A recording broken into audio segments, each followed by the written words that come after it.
1901, a man named Nikola Tesla began construction on a tower in the middle of Long Island, New York.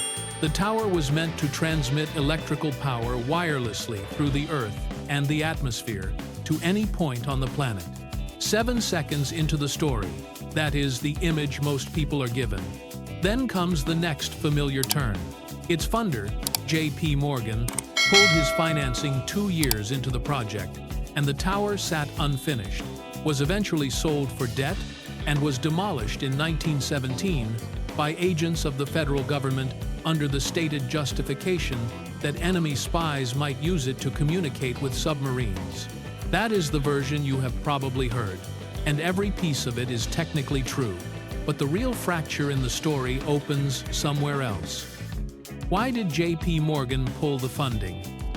The standard explanation says he discovered Tesla's vision was larger than he had understood, that the tower would transmit not just signals, but free energy accessible to anyone, and that this made it commercially unworkable from Morgan's point of view. No meter, no profit. He shut it down. It is a satisfying explanation on the surface. It fits the capitalist villain narrative. It turns Tesla into the tragic genius destroyed by greed. But when you press on that explanation, it begins to wobble.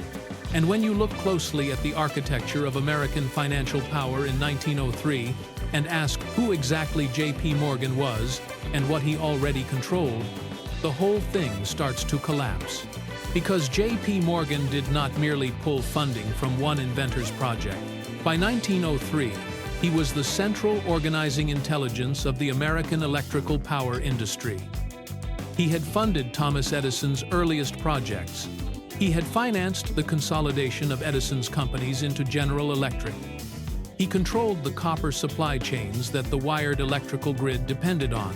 He stood at the intersection of every major financial decision in the industry. He was not a man who failed to understand commercial implications. He was the man who helped invent them. Which means that when J.P. Morgan pulled the funding from Wardenclyffe, he knew exactly what he was doing. So the real question is not whether he understood Tesla's technology. The real question is whether that technology was actually as unprecedented as we have been told. And more importantly, whether the threat it posed was the threat of a new thing being created or the threat of an old thing being rediscovered. What if the wireless energy grid was not Tesla's invention at all? What if Tesla had stumbled onto something that had already existed? Something already embedded in the architecture of the land, in structures that predate the documented history of the American electrical industry by decades, or potentially centuries? And what if the financial empire that Morgan built, the empire of wired electrical power with its meters and monopoly structures and copper wires stretching across a continent, was not an invention either, but a replacement? A system built specifically to substitute for something older. A system built to dismantle what came before and then sell back to the public, at a profit, the energy they may once have accessed freely. That is the argument the most rigorous researchers in the Tartarian and alternative history community have been building for years. But the real point is this. When you examine the physical evidence they have assembled, when you look at the buildings, the infrastructure, and the documentary record through the lens they bring to it, the argument becomes far more difficult to dismiss than most people are willing to admit. So, begin not with Tesla, not with Morgan. Begin with the buildings, because that is where the physical evidence is clearest. And that is also where the official explanation begins running into trouble. Across the eastern United States, in the period between roughly 1850 and 1900, a specific type of architectural feature appears with a frequency that is difficult to explain within the standard account of 19th century construction. These features are commonly described in historical records as lightning rods. They appear on government buildings, civic structures, churches, universities, the great hotels, and railroad terminals of the Gilded Age. They are connected by copper conductors to the ground in configurations that official architectural history describes as simple protective devices, systems designed to direct lightning strikes harmlessly into the earth. but look at those configurations more carefully. Standard lightning protection, as it was understood and practiced in the 19th century, after Benjamin Franklin's original design, requires a single grounded conductor at the highest point of a structure. The rod intercepts a lightning strike. The conductor channels the electrical discharge into the earth. One rod, one conductor, one ground point. Simple, functional, minimal. But what appears on many of the most prominent buildings of the mid to late 19th century is not that. What appears instead is a network, multiple rods in geometric arrangements across rooftops, conductors running not only downward into the earth, but laterally between buildings. Connection points that suggest not just grounding, but interconnection. And when you trace those lines, but the striking thing is this: they seem designed not merely to protect individual structures from lightning. They seem designed to form a distributed network across city blocks, across neighborhoods, and eventually across the interconnected infrastructure of entire cities.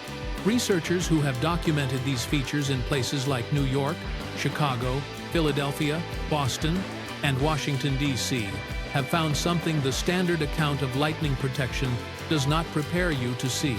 The networks they trace follow the locations of what were later identified as telluric current hotspots, points where natural electromagnetic energy flows through the Earth's surface. And the buildings that most clearly show these elaborate rod systems are consistently located at or near geological features that produce elevated electromagnetic field strength. Telluric currents are not fantasy. They are a documented geophysical phenomenon. They are electrical currents that flow naturally through the Earth's crust, driven by the interaction of the Earth's magnetic field with the Sun's electromagnetic output and by electrical potential differences between different geological formations. They are used today in geological surveys. They were known to scientists in the 19th century under various names.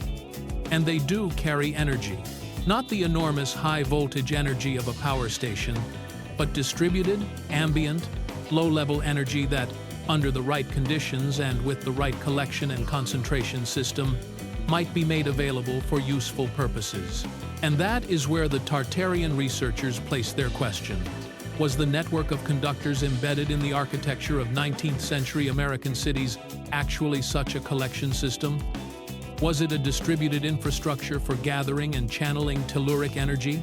And were the elaborate architectural features we now casually describe as lightning rods actually terminals in that system? If that hypothesis is correct, then the implications begin cascading almost immediately, because it would mean that the infrastructure for a wireless energy system was already embedded in American cities before Edison was born.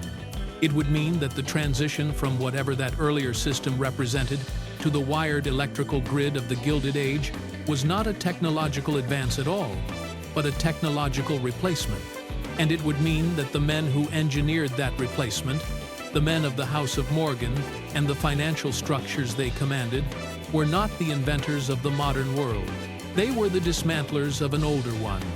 To understand why that matters, you have to understand the financial architecture Morgan built. Not in the abstract, in detail. Because the detail is where the evidence begins to sharpen. J.P. Morgan's entry into the electrical industry came through Thomas Edison in the late 1870s. Edison had developed the incandescent light bulb and was trying to prove it could be made commercially practical.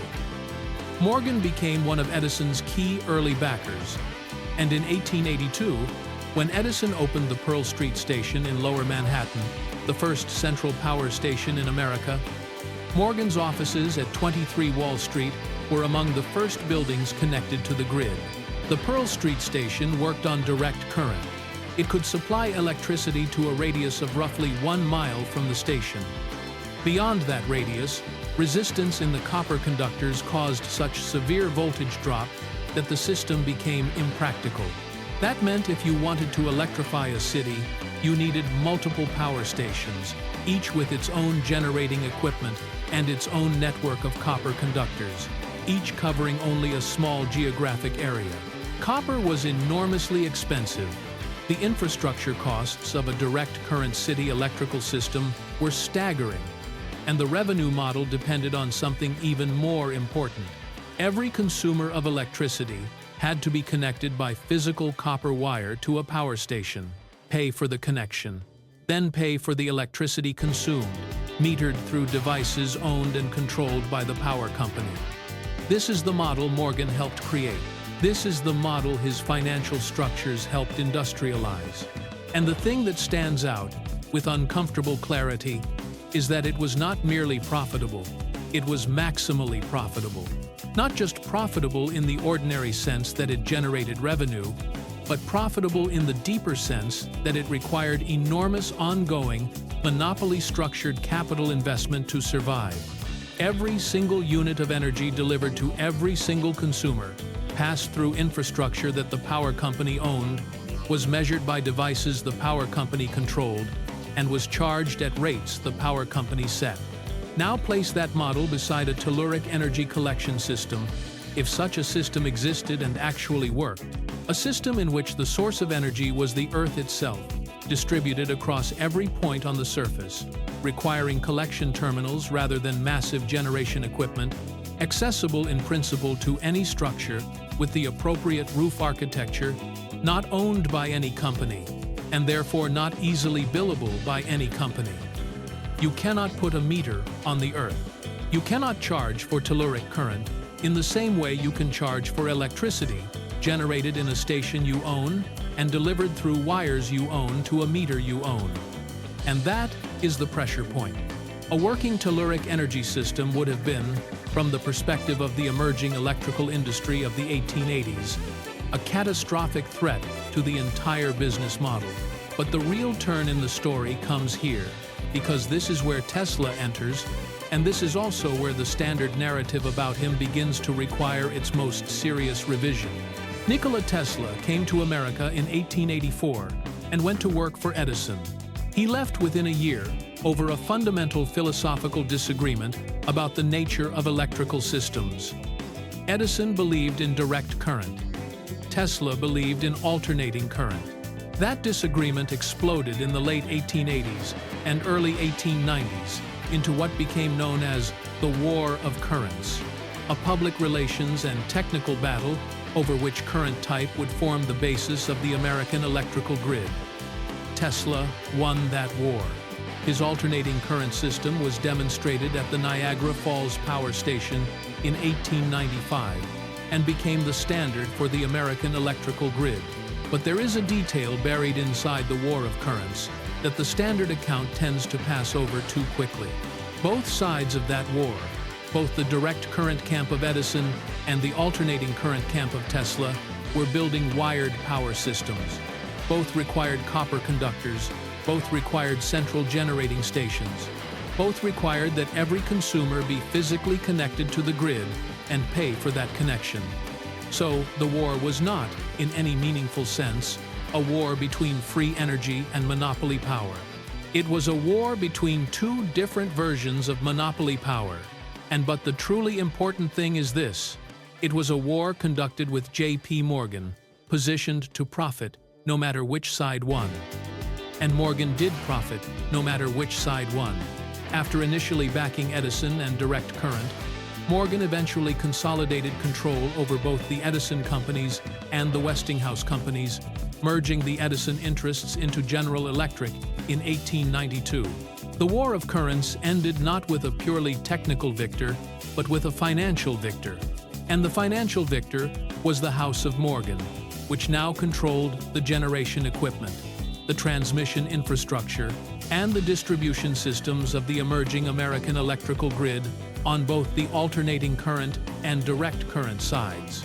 Tesla's actual ambition was something else entirely, and this is where the connection to older infrastructure becomes most suggestive. Tesla's experiments at his laboratory in Colorado Springs in 1899 produced results he described in his notes with such precision and intensity that it becomes clear he believed he had made a fundamental discovery about the nature of terrestrial electricity. He found that the Earth itself resonated electrically at specific frequencies. He found that this resonance could be induced, And he found that induced resonance could be used to transmit electrical energy through the Earth without wires. In other words, he found that the Earth was already functioning as an electrical conductor. The question was not how to invent an electrical transmission system from nothing, but how to couple to one that already existed. His notes from Colorado Springs describe experiments that produced standing waves in the Earth, interference patterns he could detect at distances of miles from his transmitter, and suggestions of energy that appeared to be returning to his transmitter from beyond his experimental range, as if the Earth's natural electrical resonance was amplifying and extending his transmitted signal in ways that simple electromagnetic theory did not predict. In 1900, Tesla wrote to J.P. Morgan with a proposal.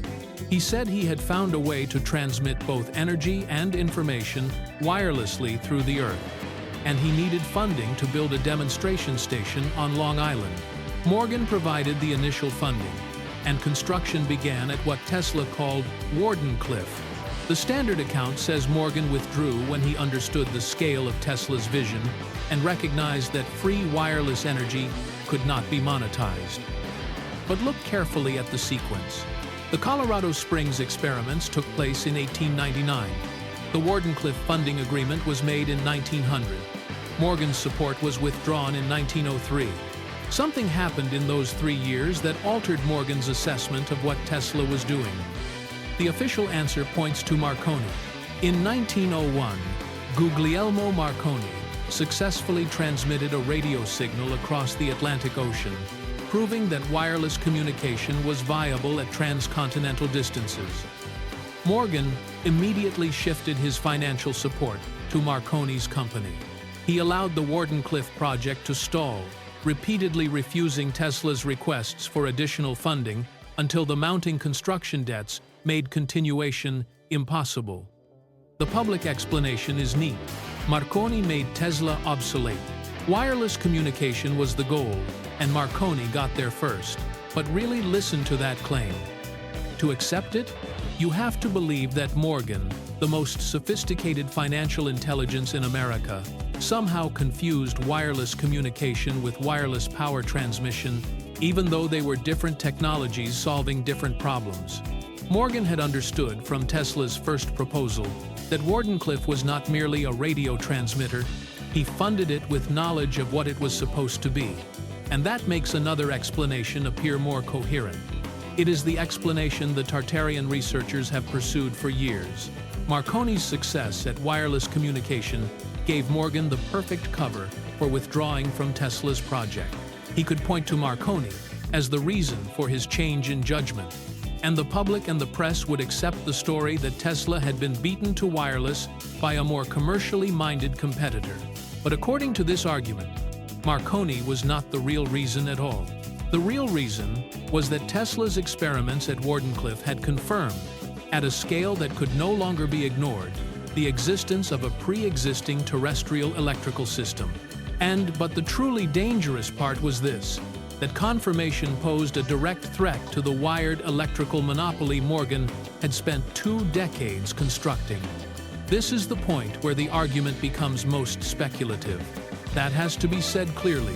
Tesla's own records from the Wardenclyffe period are incomplete, partly because his papers were seized by the federal government when he died in 1943, held by the Office of Alien Property despite Tesla's American citizenship and naturalization decades earlier. The papers were eventually released, but with significant gaps in the technical documentation of his final decade of work. To Tartarian researchers, that seizure is itself a piece of evidence.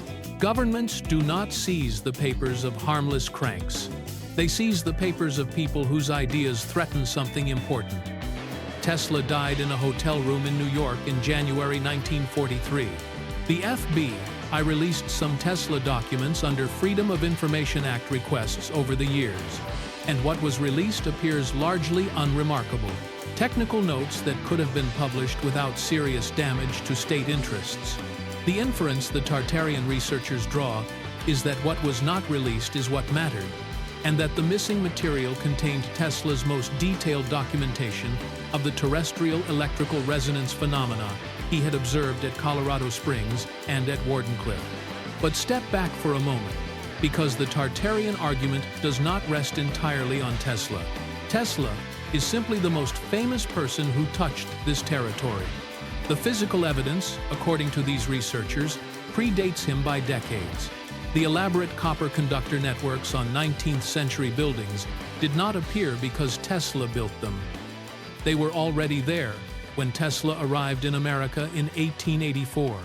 They were already there when Edison was running his first experiments in the 1870s. They appear in photographs of American cities dating from the earliest period of documentary photography in the 1840s and 1850s, on buildings that existed long before the electrical pioneers of the Gilded Age became active. So, who built those networks? The official answer says they were built by lightning rod salesmen, itinerant contractors, selling protection systems to building owners afraid of storms. Lightning rod salesmen absolutely existed. They were a recognized profession in 19th century America. But the networks documented by Tartarian researchers are, according to their reading, not what lightning rod salesmen built. Lightning rod salesmen built simple systems, single rods on single buildings, each system independent from all others. They did not build networks that connected across buildings or followed geological electromagnetic features. They did not build systems whose architecture suggests collection and distribution rather than simple grounding. The copper conductors that connect buildings and follow specific geographic patterns do not fit comfortably inside the commercial lightning protection explanation. And there is one more class of physical evidence that, in this argument, the lightning rod explanation cannot account for at all: the buildings themselves. The research into what is now called Tartarian architecture identifies a class of structures appearing in American cities throughout the 19th century. Structures whose architectural features seem to carry elaborate interior, acoustic, and electromagnetic properties that serve no obvious aesthetic or structural function within the standard explanation. Domed ceilings with specific geometric proportions. Interior spaces with copper elements embedded in plaster. Roof structures whose metallic components are arranged in patterns that correspond less to ordinary decoration and more to resonant cavity configurations. The most heavily documented examples appear in the civic buildings of the mid-19th century: courthouses, post offices, federal buildings, state capitol complexes, libraries, and the great exhibition halls. In the historical record, these buildings are uniformly described as products of the neoclassical or Beaux Arts architectural movements. But the alternative researchers insist that when the technical specifications of these buildings are analyzed alongside the known electromagnetic properties of their materials and forms, a very different picture begins to emerge. The domes crowning so many of these structures are not, in this reading, merely symbolic. Their proportions, especially in the largest and most carefully constructed examples, correspond to the resonant frequencies of specific electromagnetic wavelengths. The copperwork embedded in roofs and walls forms arrays that behave in electromagnetic terms, like receiving and transmitting antennas. In other words, these buildings are not simply decorated with architectural ambition. They appear instrumentalized, configured for electromagnetic interaction with their environment in ways standard architectural history does not explain. And that is where the argument becomes even more provocative. The Tartarian researchers argue that these buildings were not designed by their nominal 19th century architects at all, or at least not entirely. They argue that many civic structures of the Gilded Age were built on, adapted from, or repurposed from structures that already existed.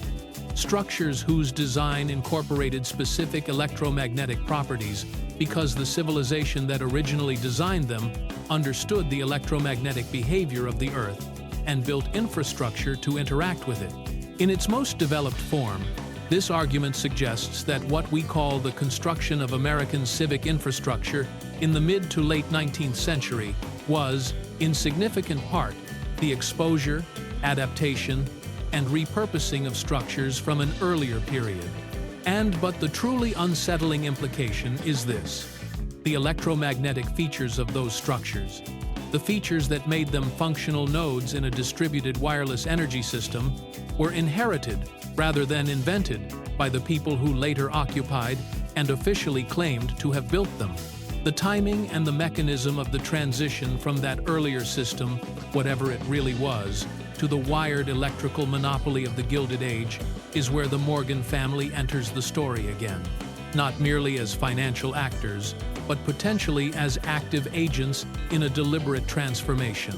The House of Morgan had existed in various forms since before the Civil War. J.P. Morgan's father, Junius Spencer Morgan, operated from London as one of the primary conduits for British capital investment in American industrial development. The Morgan family's power did not begin with electricity. It came from railroad finance, from government bond issuance, and from the deep structural relationship between private banking and government fiscal operations that defined the post-Civil War period. What the Tartarian researchers suggest is that the Morgan financial network, by virtue of its position in managing the transition from pre-war American economic structures to the industrial capitalism of the Gilded Age, occupied a place of extraordinary knowledge about what was being replaced while the new systems were being built.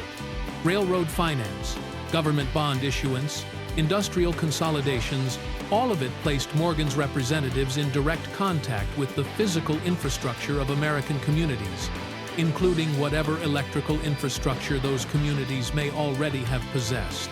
If a prior distributed electrical system existed in American cities, then by the logic of their position, the men who financed its replacement with the wired grid were the men who knew about it. Not necessarily because they designed every detail of the replacement themselves, but because they supplied the capital that made the replacement possible, and because they benefited more than anyone from the monopoly that replacement created. This is the core of what is sometimes called the Morgan monopoly thesis within the Tartarian research community. Not that J.P. Morgan was a cartoon mastermind who perfectly understood some ancient technology and personally suppressed it in every detail, but that he stood as the financial intelligence at the center of a system that replaced free distributed energy with metered wired energy. And that he did so because the metered wired system was immensely profitable. And that the danger in Tesla's work was not merely that it might create something new, but that it might reveal, or reveal again, the existence of something older that had already been replaced. The buildings are still there, most of them. The copper conductor networks, where they have not been stripped out or buried under later renovations, are still visible to anyone who looks closely enough at the roof lines and exterior walls of the great civic structures of the 19th century. The telluric current hotspots those networks allegedly follow are still measurable, still producing ambient electromagnetic field strength detectable by modern instruments. The resonant properties of domed civic buildings are still, according to these researchers, demonstrable through acoustic and electromagnetic measurement. Wardenclyffe itself still exists on Long Island, preserved by the Tesla Science Center at Wardenclyffe Organization. The original foundation of the tower Morgan funded and then abandoned is still in the ground. Researchers who have examined that foundation have noted that its design, a shaft approximately 36 feet deep, set into the earth and chosen by Tesla for specific geological properties, appears consistent with a system designed to couple to telluric electrical currents at depth, not merely to transmit radio waves through the atmosphere. And then there are the patents. The patents filed by Morgan's General Electric and its successors throughout the 20th century for electrical transmission and metering technology, according to this line of argument, contain references buried in their technical specifications to phenomena consistent with the telluric energy effects Tesla described at Colorado Springs. Read carefully. The pattern of patent coverage begins to look less like the record of wholly original invention and more like the systematic enclosure of a technical territory. Territory the filers understood well enough that they did not want others developing it independently. This is the evidence as the most rigorous researchers in this area have assembled it. It is not definitive. That has to be said plainly. Physical evidence that admits only one interpretation is rare in serious historical inquiry. But the counter-argument from these researchers is equally blunt. The standard account, the account that says Edison and Morgan and Tesla and Westinghouse were simply engaged in a commercial competition to invent and deploy a genuinely new technology, does not account for everything. It does not account for the pre-existing conductor networks on buildings that appear to predate the industry. It does not account for the electromagnetic properties of civic structures that seem to exceed purely aesthetic purpose. It does not account for the specific financial decisions Morgan made, including the withdrawal from Wardenclyffe at precisely the moment Tesla's experiments appeared most promising. And it does not account for the astonishing speed with which a continent-spanning monopoly infrastructure was built in less than 2 decades by an industry that supposedly had no predecessor.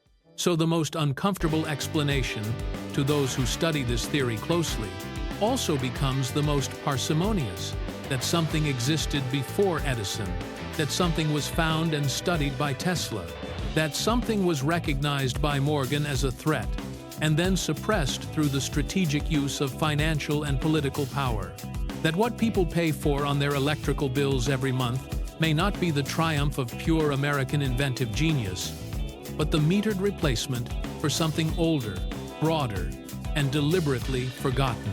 The copper wires are still running through the walls of your house. The meters are still turning on your electric panel, and somewhere beneath the ground your house stands on, the telluric currents Tesla spent his life trying to give back to the public are, according to this argument, still flowing. They were never turned off.